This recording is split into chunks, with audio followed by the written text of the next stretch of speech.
Je, mlijua kwamba kuna dirisha la fursa la kibiolojia kila usiku ambalo 90% ya watu wanalitupa jalalani? Inashangaza. Wametufanya tuamini kwamba kupoteza uwezo wa kuona ukungu au kutegemea miwani minene zaidi ni tu sehemu ya kuzeeka. Uongo. Nitakachowafichulia leo si uchawi, ni fiziolojia tupu. Kuna chakula rahisi sana, cha msingi sana, ambacho mkikitumia dakika 30 kabla ya kulala, kinaweza kuamsha mifumo ya ukarabati wa macho yenu wakati mnapumzika. Bila upasuaji unaogharimu pesa nyingi, bila matone ya bandia yaliyojaa kemikali. Nazungumzia kurejesha afya yenu kutoka ndani. Lakini tahadhari, kwa sababu wengi wenu mnafanya kinyume kabisa kila usiku, mkiharakisha upofu wenu wenyewe bila kujua. Sikilizeni kwa makini, kwa sababu hii ni muhimu sana. Katika kipindi changu cha zaidi ya miaka 15 ya utabibu uliobobea katika lishe ya seli na afya ya macho, nimeona kile ujinga wa kilisheni unachofanya kwa mwili. Nimetibu watendaji wakuu wenye macho makavu sugu na bibi wa miaka 80 waliodhani kuwa wamechelewa, na katika kila kisa, tulipotumia kanuni za kliniki nitakazowafundisha leo, matokeo hayakuwa ya kushangaza tu, yalikuwa ya kudumu. Leo nitabomoa imani potofu kwamba kuzorota hakuwezi kuepukika, na nitawapa funguo za duka lengu la dawa la ndani. Fikirieni kuamka na macho yaliyopumzika, mkiona rangi angavu, mkirejesha ule uwazi mliofikiri umepotea. Na hapana, si ahadi tupu, ni sayansi ya lishe iliyotumika. Kama mnathamini uhuru wenu na mnataka kuacha kutegemea watu wengine kusoma ujumbe kwenye simu zenu, nahitaji mfanye kitu sasa hivi. Jiungeni, subscribe na chaneli hii na mbonyeze like, penda video hii. Kwa kufanya hivyo, si tu mnaunga mkono habari hii, bali mnaambia algorithm kwamba afya ya wazee ni muhimu. Fanyeni sasa, msisubiri macho yenu yafifie zaidi. Na mbaki hapa, kwa sababu kuna mchanganyiko wa vyakula ambao unaonekana kutokuwa na madhara, lakini unafanya kazi kama sumu ya polepole kwa retina yenu. Na kuna uwezekano mkubwa mnayo jikoni mwenu leo hii. Mimi ni daktari, na shauku yangu na mada hii ilitokana na maumivu binafsi. Nilimwona bibi yangu mwenyewe akipoteza uwezo wake wa kuona, akisikia madaktari wakimwambia kwamba ilikuwa kawaida. Nilikataa kukubali, na nilichogundua kilibadilisha taaluma yangu. Mgonjwa anapofika ofisini kwangu na mifuko iliyojaa matone ya bei ghali na virutubisho vya miujiza, swali langu la kwanza huwa, ulikula nini jana usiku? Jibu mara nyingi huwa la kukatisha tamaa: mkate na kahawa, supu ya pakiti, au mbaya zaidi, hakuna kitu. Hapo ndipo janga linaanza. Eleweni hili, macho yenu si kamera tuli, ni viungo vyenye njaa kali vinavyotumia nishati kubwa sana. Yanachakata takriban bits 36,000 za habari za kuona kila saa. Ni mashine ya kuchakata data. Kazi hii inazalisha taka za seli zinazoitwa radicals huru. Ikiwa hampi mwili vioksidishaji, antioxidants, vinavyohitajika usiku kusafisha uchafu huo na kurekebisha tishu, kuzorota kunaharakishwa kwa kasi kubwa. Ni hisabati rahisi. Mnapulisha mfumo wenu wa kuona na virutubisho sahihi wakati wa chakula cha jioni, mnaamsha michakato ya kuvutia, kuzaliwa upya wa rhodopsin kwa ajili ya kuona usiku, ukarabati wa utanda wa macho, kuimarisha mishipa midogo ya damu ya retina. Yote haya hutokea kiotomatic mkiupa malighafi, lakini mkiupa unga uliosafishwa, sukari au kufunga kula kisicho sahihi, mnatuma ujumbe kwa seli zenu unaosema zeekeni na mfe haraka. Tuzungumzie uchumi, kwa sababu hii itawaumiza mfukoni msiponisikiliza. Fikirieni gharama ya upasuaji wa mtoto wa jicho, gharama ya matibabu ya kuzorota kwa macula, matone ya kulainisha ambayo mnapaswa kununua kila mwezi. Ni pesa nyingi. Ninachowapendekezea leo ni dawa ya bei nafuu na yenye ufanisi zaidi iliyopo: chakula chenu cha jioni.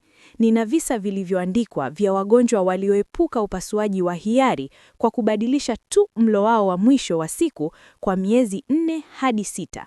Hii ni kweli. Kwa statistika, baada ya miaka 40, tunapoteza takriban seli 6,000 za ganglion za retina kila muongo. Inatisha, sivyo? Lakini hii hapa habari njema ambayo hakuna anayewaambia. Seli zinazobaki zinaweza kuwa imara kama wa Spartans, zinaweza kuwa na nguvu zaidi na ufanisi zikipata lishe sahihi. Ni kama kuwa na jeshi dogo lakini la wasomi. Msikate tamaa. Lenzi ya jicho, lenzi hiyo ya asili inayotuwezesha kulenga, ina moja ya viwango vya juu zaidi ya protini mwilini mote. Msipotumia aminoasidi za ubora usiku, protini hizo zinaharibika, zinakuwa nyeusi na hapo mnapata mtoto wa jicho. Ikiwa chakula chenu cha jioni ni chakula kisichofaa, junk food au sandwich ya haraka, mnaanza usiku na mchanganyiko wa uvimbe. Amkeni. Macho yaliyovimba, kuona ukungu asubuhi, hiyo si uzee, huo ni uvimbe uliosababishwa na maamuzi yenu ya jana usiku. Ni mchakato wa glycation. Sukari inakaramelisa protini za macho yenu kuzifanya ziwe ngumu na za manjano. Mnataka kuwa na macho yaliyokarameliswa kama kitindimlo? Natumai hapana. Nataka kufanya kituo hapa na kuwauliza kitu kizito sana kutoka kwa mtu mwerevu hadi kwa mtu mwerevu. Je, mmegundua kwamba siku nyingine uwezo wenu wa kuona ni mbora bila sababu ya ovyo, au kwamba baada ya kula vizuri mnahisi uwazi zaidi? Sio bahati. Andikeni kwenye maoni. Ulikula nini jana usiku? Kuweni wa kweli. Mkate na kahawa, saladi, hakuna kitu. Nataka kuwasoma kwa sababu hatua ya kwanza ya kupona ni kukibali kosa. Angalieni tamaduni za asili kama Japani au Mediterranean. Wana tukio la kuzorota kwa macula na mtoto wa jicho chini ya 70% kuliko sisi. Genetics? Hapana, ni chakula cha jioni. Chakula chao cha jioni kinajumuisha kiasili virutubisho vinavyo ni dawa ya kuzingia uzee. Tutazungumzia ukweli, wahusika wakuu ambao wanapaswa kuwa kwenye sahani yenu. Kwanza, ni carotenoids maalum kwa ajili ya macula. Makinini hapa, si zote ni sawa. Tunahitaji lutein na zeaxanthin. Macula, eneo hilo dogo la katikati ya retina linalohusika na nyinyi kuweza kusoma herufi ndogo au kutambua sura ya wajukuu zenu, lina mkusanyiko mkubwa zaidi wa misombo hii mwilini mwote. Hufanya kazi kihalisi kama miwani ya jua ya ndani ikichuja mwanga wa bluu unaodhuru kabla haujachoma vipokezi vyenu vya mwanga. Lakini hapa inakuja siri kubwa ya karoti ambayo mama yenu hakuwahi kuwaelezea vizuri. Karoti ni vidonge vilivyokolezwa vya beta carotene ambayo hubadilika kuwa vitamini A, yani retinol. Utafiti wa hivi karibuni ulionyesha kuwa nusu kikombe cha karoti zilizopikwa wakati wa chakula cha jioni kiliongeza usikivu wa seli za fimbo, yani zile za kuona usiku, kwa 35%. 35%. Hiyo ni tofauti kati ya kujikwaa gizani au kutembea salama kwenda chooni usiku. Lakini, na hili ni lakini kubwa, karoti mbichi haifai sana ikiliwa peke yake. Naona watu wakila vipande vya karoti mbichi wakidhani wanayafanyia hisani macho yao. Kosa. Vitamini A huyeyuka kwenye mafuta, yani liposoluble. Hiyo inamaanisha nini kwa Kiswahili fasaha? Kwamba inahitaji mafuta ili ifyonzwe. Mkila karoti peke yake, vitamini inapita kwenye utumbo wenu na kuishia chooni. Upotevu mtupu. Lakini mkiipika kidogo kwa mvuke na kuongeza kijiko kidogo cha mafuta ya maizituni, ufyonzwaji huongezeka mara 600. Mara 600. Mnaona tofauti? Si kula tu kwa afya, ni kula kwa akili. Kama dondo hili la karoti na mafuta limewashangaza, nataka kuona 2 kwenye maoni sasa hivi. Ni muhimu muelewe kemia ya vyakula vyenu. Tuendelee na pilipili hoho nyekundu. Sikilizeni hili, zina vitamini C nyingi kuliko machungwa, ndiyo, lakini nguvu yao halisi ni capsaicin. Ni carotenoid ya kipekee inayojikusanya kwenye macula. Na makini, pilipili hoho nyekundu zilizoiva zina capsaicin mara 9 zaidi ya zile za kijani. Acheni kununua za kijani kama mnataka kulinda macho yenu. Nendeni kwenye nyekundu iliyokolea. Ni ukomavu, ni mkusanyiko wa virutubisho. Na brokoli ina sulforaphane ambayo huamsha vimengenya vya kuondoa sumu machoni. Lakini kupika ndio ufunguo. Mkiichemsha hadi iwe kijivu, mmemau kila kitu.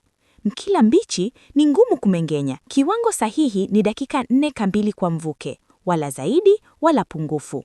Hapo mnaachilia lutein na kuifanya ipatikane kibiolojia. Tuzungumzie spinach changa, baby spinach, iliyokaangwa kidogo na vitunguu saumu. Kwa nini vitunguu saumu? Si kwa ajili ya ladha tu, vitunguu saumu vina sulfur sulfides zinazoboresha ufyonzwaji wa carotenoids kutoka kwenye spinach. Nilikuwa na mgonjwa, Rosa, miaka 68, alifika akiwa amehofu kwa sababu hakuweza tena kusoma gazeti bila kioo cha kukuza. Tulianza na mchanganyiko huu wa mboga kwenye chakula chake cha kila jioni. Wiki 6. Katika wiki 6 hakuwa tu anasoma bila msaada, bali daktari wake wa macho alithibitisha uboreshaji katika msongamano wa rangi ya macula. Rosa alikuwa ametumia elfu kwa vidonge na suluhisho lilikuwa kwenye spinach na vitunguu saumu na mafuta. Asili tayari ina formula kamili, sisi ndio tumeisahau kwa ajili ya urahisi. Sasa basi, tumezungumzia mboga, lakini kipande muhimu kinakosekana. Kipande ambacho kimepakwa mata isivyo haki kwa miondeko na ambacho ndio sababu macho yenu ni makavu kama jehanamu. Namaanisha mafuta. Ikiwa mnaogopa mafuta, mnahukumu macho yenu kwa ukavu wa milele. Ubongo ni 60% mafuta, lakini macho ni miundo inayotegemea lipids, mafuta. Utanda wa kila seli inayokamata mwanga unahitaji mafuta ili kubaki na kunyumbika. Msiipola, utanda unakuwa kama katoni nzee. Mnatarajia nini virutubisho viingie kwenye seli ngumu? Parachichi si mtendo wa millennials, ni dawa. Asidi yake ya oleic hudumisha kiziwizi cha lipid na konea. Na muhimu zaidi, parachichi tayari ina mafuta yake yenyewe ya kufyonza lutini yake yenyewe. Ni kipande kamili kilichoundwa na Mungu au asili. Parachichi moja la wastani ina lutin na gari la kuisafirisha. Karanga, yani walnuts. Makini hapa. Karanga 5 tu zina omega 3 nyingi kuliko kipande cha samaki wa salmoni wa wastani, lakini pia zina melatonin ya asili. Melatonin si kwa ajili ya kulala tu, ni kioksidishaji chenye nguvu kwa tishu za neva, na retina ni tishu ya neva. Ni kama kuwa na mlinzi wa usiku anayelinda seli zenu wakati mmelala. Na mbegu za chia, kijiko kimoja, zina ute, mucilage. Chia ikigusa maji inatengeneza jeli, sivyo? Jeli hiyo inatia maji kutoka ndani, inadumisha unyevu wa seli kwa masaa. Ni mfumo wa umwagiliaji wa ndani kwa macho yenu makavu. Mzee Carlos, miaka 73, macho makavu kiasi kwamba yalimuuma alipopepesa. Tulimpa nusu parachichi, chia na karanga 5 kwenye chakula chake cha jioni. Katika wiki 4, kipimo chake cha Sherma kinachopima matozi kilitoka 3 mm hadi 12 mm. Kutoka jangwa hadi chemchemi, bila matone, kwa chakula tu. Eleweni hili. Macho yanatiwa maji kutoka ndani kwenda nje. Mnaweza kuweka matone yote ya bandia duniani, lakini kama utando wenu wa seli hauna lipidi sahihi, unyevu unatoroka, unavukiza.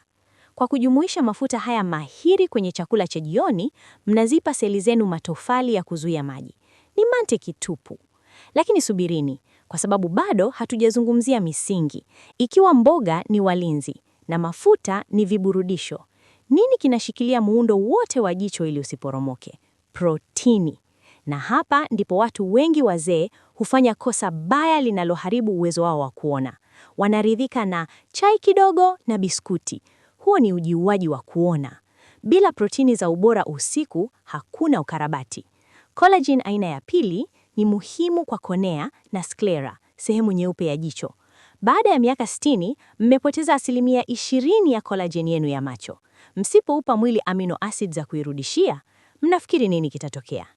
Tunazungumzia mayai ya kuku wa kienyeji wa malishoni, samaki wenye mafuta, jamii ya kunde zilizochanganyikwa kwa usahihi. Lakini kuna siri kuhusu protini ambayo karibu hakuna anaijua, na inahusiana na vitamin C.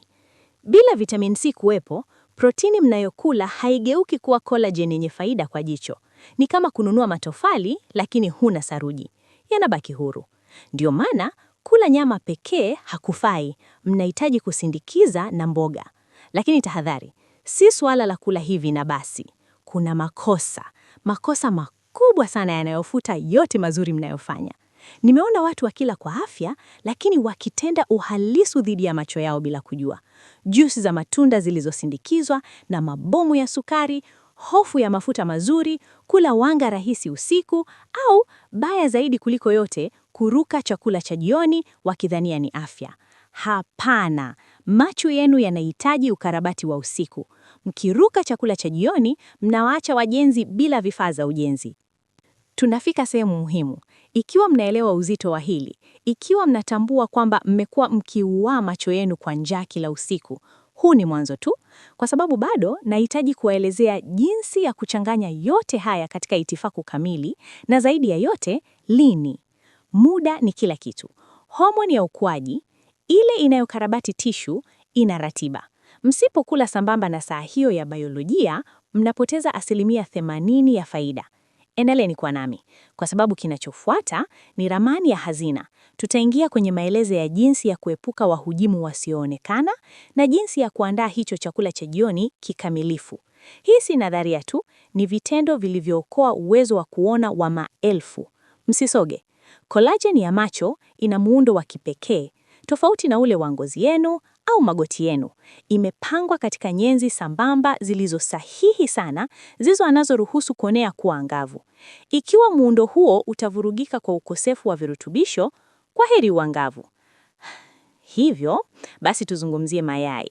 Lakini si yai lolote, namaanisha mayai ya kikienyeji ya kuku wa malishoni. Ni protini kamili, yes, lakini yai ni dhahabu ya maji kwa macho yenu. Lina lutein na zeaxanthin katika muundo wake unaopatikana kibiolojia zaidi, pamoja na choline ambayo inaboresha ufyonzwaji. Yai la kuku anayedonoa nyasi juani lina lutein hadi mara 3 zaidi ya yule wa shamba la viwandani. Tofauti iko kwenye lishe ya mnyama. Kuku akila vizuri, macho yake yanakula vizuri. Na hapa anaingia samaki. Samaki wa maji baridi, dagaa, makerel, salmoni mwitu. Thamani yake si protini tu, ni omega 3 ya mnyororo mrefu, EPA na DHA. Asidi hizi za mafuta ni kilainishi kinachodumisha utando wa retina ukiwa mwepesi. Lakini sikilizeni vizuri. Tofauti hii kwa sababu ni ya uhai au kifo kwa seli zenu. Samaki wa kufugwa aliyelishwa nafaka ana wasifu wa mafuta unaosababisha uvimbe. Samaki mwitu anayepambana na mkondo na kula mwani ana dawa mnayoihitaji. Sasa, najua wengi wenu mnajali bajeti yenu. Daktari, samaki ni ghali. Naelewa, ndio maana jamii ya kunde ni mwokozi wenu. Dengu, choroko, lakini kuna ujanja wa kikemia hapa. Ili protini ya mimea iwe kamili, lazima muichanganye. Dengu na wali wa kahawia, brown rice, choroko na quinoa. Mchanganyiko huo unatengeneza protini yenye nguvu kama nyama. Zaidi ya hayo, jamii ya kunde hutoa zinki, madini ambayo bila hiyo retina haifanyi kazi tu. Lakini hii hapa siri ambayo hakuna anayewaambia, na ndiyo sababu virutubisho vyenu vya collagen havifanyi kazi. Ili mwili wenu uweze kutengeneza protini ya macho na kukarabati konea, lazima kuwepo na vitamini C ya kutosha. Bila vitamini C, mnaweza kula ng'ombe mzima na mwili wenu hautaweza kubadilisha protini hiyo kuwa collagen inayofanya kazi kwa macho yenu. Vitamini C inatenda kama msimamizi wa ujenzi. Bila hiyo, matofali hayashikani. Collagen inayozalishwa ni dhaifu, haina uthabiti. Namkumbuka Carmen, mgonjwa wa miaka 61. Macho yake yalichoka aliposoma, macho yake yalionekana yamebonyea. Tulimwandalia chakula cha jioni chenye dagaa mara 2 kwa wiki, mayai mara 3 na dengu mara 1, kila wakati yakisindikizwa na mboga zenye vitamini C nyingi. Katika wiki 8, Carmen hakuwa tu amerejesha nguvu ya kuona, bali mistari midogo karibu na macho yake ililainika. Kwa sababu unapolisha tishu kutoka ndani, uzuri wa nje ni athari ya kando isiyoepukika. Muda unajali. Utengenezwaji wa protini hutokea hasa wakati wa masaa 4 ya kwanza ya usingizi mzito. Ikiwa hakuna amino acid zinazozunguka kwenye damu yenu wakati huo, wakati homoni ya ukuaji inapotolewa, fursa ya ukarabati inapotea milele hadi usiku unaofuata. Hivyo, na hili linalivunja moyo wangu ofisini kwangu, naona watu wenye nia njema ambao wanahujumu macho yao wenyewe bila kutambua. Wanaamini wanakula kwa afya, lakini wanafanya makosa ya msingi yanayofuta juhudi zote. Nimetambua mitindo haribifu inayojirudia kwa mara. Zingatieni sana, kwa sababu mkifanya hivi, mnatupa pesa zenu na afya yenu jalalani. Kosa namba 1, juisi za asilia. Mara ngapi nasikia, daktari, nakula kidogo usiku na nakunywa juisi ya chungwa ya asilia. Hapana. Mnapokamwa tunda, mnaliondolea nyasi na kukusanya sukari. Glasi moja ya juisi ni machungwa 4 au 5 ya sukari yanayoingia kwa mpigo kwenye damu yenu. Hiyo inatengeneza kilele cha glucose ambacho hukaramelisha kihilifi protini za macho. Inaitwa advanced glycation. Juisi hiyo yenye afya ni ngumu na inazeesha mishipa yenu ya retina, ambayo ni laini zaidi mwilini. Kula tunda zima, musilinywe. Kosa namba 2, hofu ya mafuta mazuri. Nimeshalitaja lakini nalirudia kwa sababu ni zito. Naona wagonjwa wanakula saladi kavu usiku, bila mafuta, bila parachichi, kwa sababu daktari aliniambia cholesterol. Tafadhali, bila mafuta, vitamini A, D, E na K, vitamini za kuona, hazifyonzwagi. Zinapita moja kwa moja. Chakula cha jioni bila mafuta mazuri ya kuona ni chakula tasi kwa macho yenu. Kosa namba 3, vyakula vya jioni vilivyojaa wanga rahisi, mkate mwepe na jamu, biskuti za soda, nafaka zenye sukari. Ni kwamba ni nyepesi, wananiambia. Si nyepesi, inasababisha uvimbe. Hiyo inapandisha glucose kwenye damu wakati metabolism yenu inapozimika kwa ajili ya kulala. Matokeo yake ni uvimbe wa mwili mzima, macho yaliyovimba wakati wa kuamka, kuona ukungu asubuhi na kuzeeka kwa haraka. Usikigu wa insulini hushuka usiku. Kile mnavyoweza kuvumilia asubuhi kinawaua usiku. Je, hii inawaingia akilini? Ikiwa mnajifunza kitu kipya kinachoweza kuokoa uwezo wenu wa kuona, huu ndio wakati wa kuunga mkono chaneli. Jiungeni, subscribe sasa hivi. Haiwagharimu chochote na mimi inanisaidia kuendelea kuleta ukweli huu usio na raha ambao tasnia haitaki mjue. Mkitaka kuacha kujihujumu, bonyezeni like kwenye video.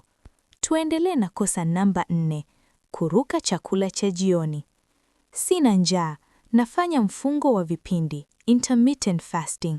Kufunga ni kuzuri sana kukifanywa vizuri, lakini kuruka chakula cha jioni ni kunyima mwili dirisha muhimu zaidi la kuzaliwa upya.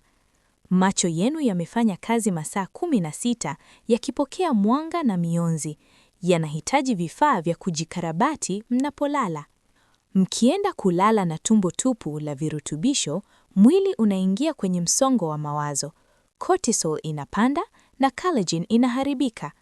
Mkitaka kufunga, rukeni kifungua kinywa, si chakula cha jioni. Kosa namba 5, protini za ubora duni. Soseji, ham iliyosindikwa, jibini za plastic, baa za protini za kibiashara. Hicho si chakula, ni bidhaa ya kiwandani. Zina nitrati na nitriti, zinazogeuka kuwa nitrosamines mwilini, misombo inayoharibu tishu za mishipa ya retina. Mbali na sodiamu nyingi inayoshikilia maji na kuongeza shinikizo la ndani ya jicho, ni kinyume kabisa na kile mnavyohitaji. Na kosa namba 6, muda usio sahihi. Kula chakula cha jioni kuchelewa sana au mapema sana. Dirisha bora ni kati ya saa 1 na saa 2:30 usiku. Mkila saa 11 jioni, mnafika kwenye usingizi mkiwa na njaa na cortisol inawaamsha. Mkila saa 4 usiku, mmeng'enyo unaingiliana na usingizi mzito ambao ndio wakati uchawi wa ukarabati wa macho hutokea. Nina kisa cha Maria Elena, miaka 58. Alifika akiwa amechanganyikiwa. Daktari, nakula kwa afya, lakini uwezo wangu wa kuona unazidi kuwa mbaya. Tulichambua chakula chake cha jioni. Nafaka nzima ya sanduku na maziwa yasiyo na mafuta na juisi ya chungwa. Aliamini kilikuwa chakula kamili. Kicheka, ilikuwa bomu la glucose bila mafuta yenye afya. Tulibadilisha hiyo na mtindi wa Kigiriki wa asili, berry mbichi, karanga na mboga zilizopikwa.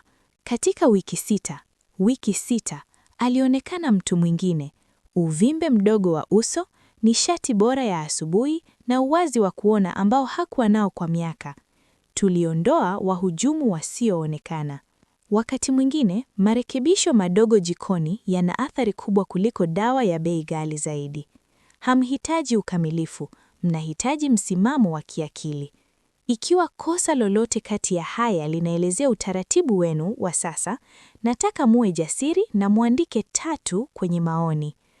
Msione aibu. Hisini nguvu ya kujua kwamba sasa mnaweza kubadilisha. Niruhusu niwahadithie hadithi ya Elena. Hadithi inayonisisimua kila ninapoikumbuka kwa sababu inawakilisha wengi wenu. Elena ana miaka 67, bibi wa wajukuu 4. Kwa miaka 5 aliona ulimwengu wake ukizima. Aliniambia machozi yakilimlenga, "Daktari, ninapojiangalia kwenye kioo, macho yangu hayaangazi tena. Yanaonekana yamefifia, yenye huzuni." Lakini baya zaidi hakuwa urembo. Baya zaidi ni kwamba alikuwa ameacha kusoma. Shauku yake kubwa, kuendesha gari usiku, kulimwogopesha kwa sababu taa za gari zilimpoofa kwa mianga. Alikuwa anajitenga kijamii, akibaki nyumbani kwa hofu ya kutoona vizuri. Nilipomuuliza kuhusu chakula chake cha jioni, alinielezea utaratibu wa kawaida wa wanawake wengi wazee: supu kidogo na mkate uliokaushwa na chai na biskuti. Na akaniungulia. Ni kwamba naepuka mafuta kwa sababu miaka iliyopita waliniambia nijali cholesterol. Hapo ndipo palikuwa tatizo. Utapiamlo mnene wa macho uliopambwa kama lishe nyepesi. Tuliamua kufanya jaribu la mabadiliko la wiki 12. Nilimwandalia itibaku maalum ya chakula cha jioni cha kuzaliwa upya mamacho. Wiki 2 za kwanza zilikuwa za kuondoa sumu ya sukari. Tulibadilisha biskuti na mtindi wa Kigiriki na mbegu za chia. Nilimweleza kwamba mabadiliko hayo rahisi yangeondoa vilele vya sukari ambavyo vilikuwa vinakarabilisha lenzi yake.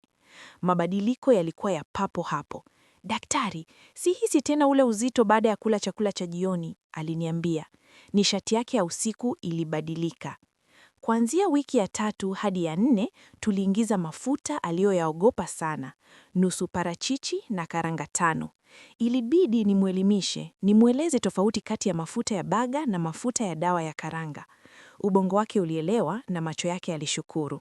Katika wiki ya 5 hadi ya 8 tulijumuisha juisi maalum ya kijani, si ya matunda bali ya mboga, karoti, seleri na tango, pamoja na dagaa mara 2 kwa wiki. Hapa ndipo uchawi wa kuona ulipoanza kujidhihirisha.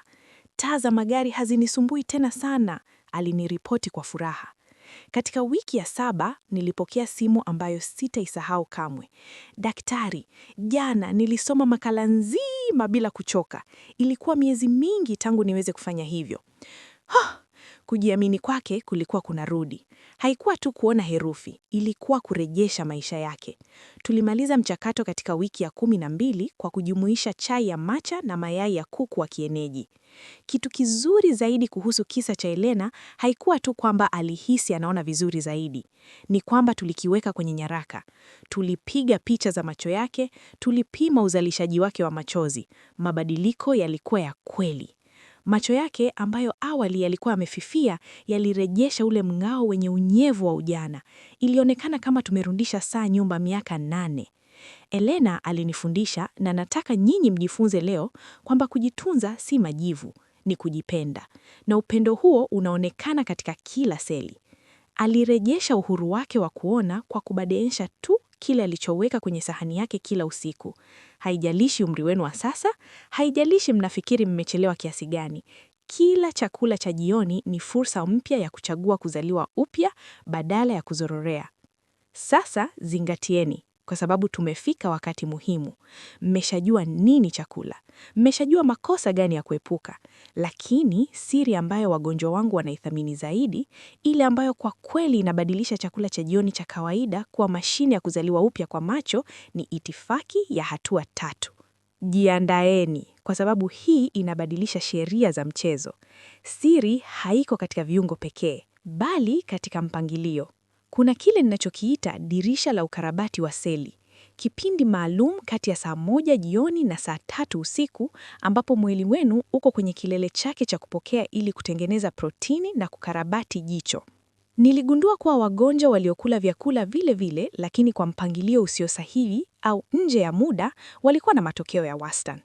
Wale waliofuata itifaki, basi matokeo yao yalikuwa haraka mara 3.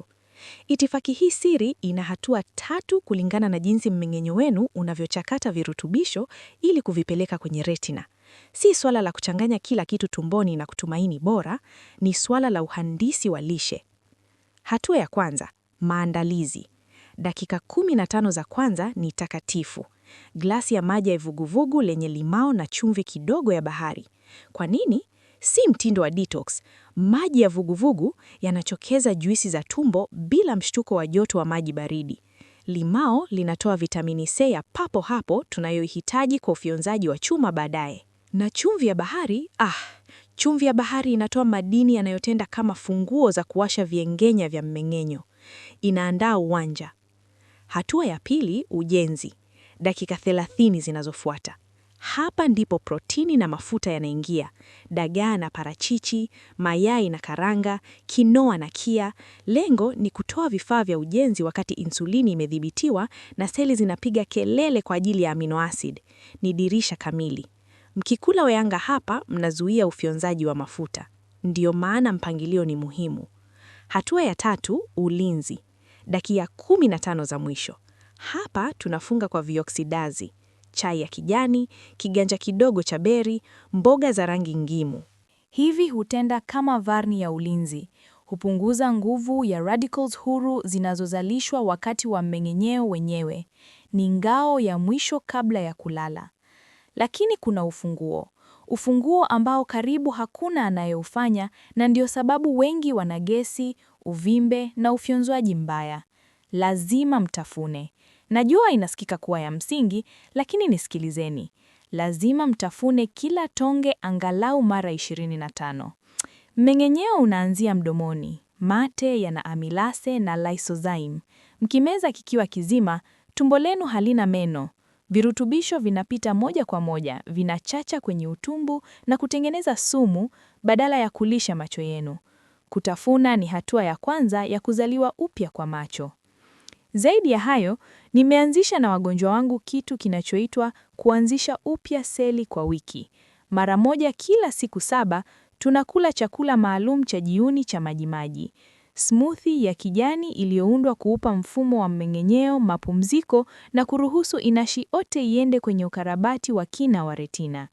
Spinachi, seleri, tango, limao, tangawizi na unga wa protini ya mimea. Siku inayofuata baada ya uanzishaji huu upya, wagonjwa wangu wanarapoti kuona rangi zikiwa angavu zaidi. Si uchawi, ni usafi.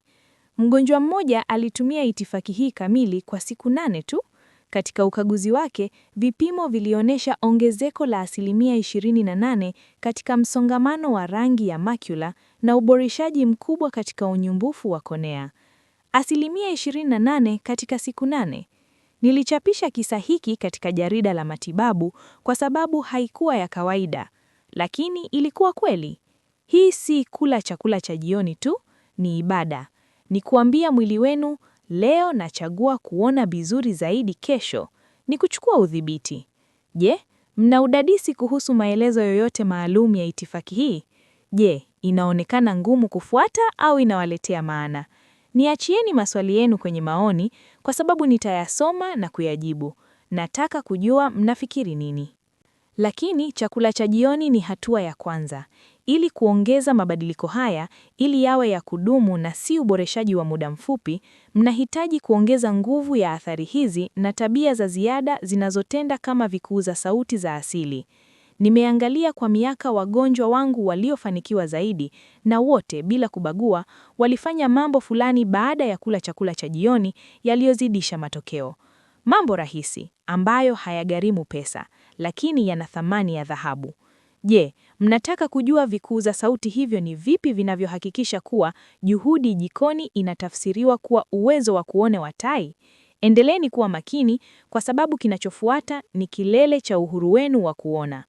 Kunywa maji kwa akili baada ya kula chakula cha jioni ni siri ya kwanza, lakini nisikilizeni vizuri. Hakuna maji ya baridi. Maji baridi hubana mishipa ya damu na kusimamisha mmeng'enyeo. Mnahitaji maji ya vuguvugu, labda na limao kidogo, ili kudumisha upanuzi wa mishipa na ili virutubisho vifike machoni mwenu. Baadaye, msikae mara moja mbele ya runinga. Matembezi laini ya dakika 15 nyumbani kwenu huamsha mzunguko na kuchochea utengelezwaji wa collagen bila kuiweka mwili kwenye msongo. Ni mwendo unaoponya. Na tafadhali, lindeni melatonini yenu. Baada ya saa 2 usiku, mwanga wa bluu wa skrini ni adui yenu. Unazuia homoni ya usingizi na kusababisha msongo wa oksibati moja kwa moja kwenye retina, ukifuta kila kitu kizuri mlichofanya na chakula cha jioni. Tumieni miwani iliyo kwenye kichuji au zimeni tu skrini. Kumbuka kuwa kati ya saa 4 na saa 8 usiku ndipo mwili wenu unatoa homoni ya ukuaji. Msipokuwa mnalala fofi katika masaa hayo, mnapoteza dirisha kubwa zaidi la ukarabati wa macho lililopo. Hii si majaivoni, ni afya kamili. Macho yenu yanapokuwa na nguvu, maisha yenu yanabadilika. Mnarejesha jiamini, uhuru, hamu ya kutoka. Sasa nahitaji kuwaomba kitu muhimu. Ikiwa habari hii imewafumbua macho, kihakika, ikiwa mmejifunza kitu ambacho madaktari wenu hawawaambii, nahitaji mbonyeze like video hii na muishariki na mtu mnayempenda.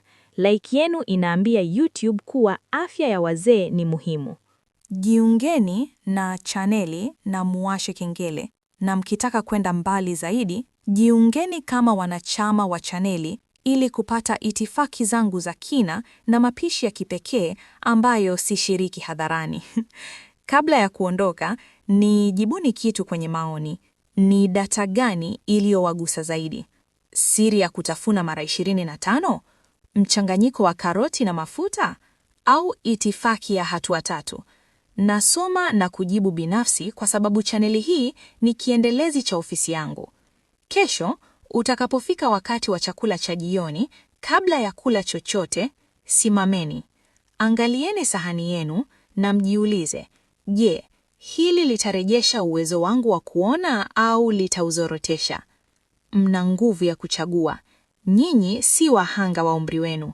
Nyinyi ni wasanifu wa hatima yenu ya kuona. Anzeni leo. Ujana wa kuona si umri, ni chaguo. Jitunzeni sana.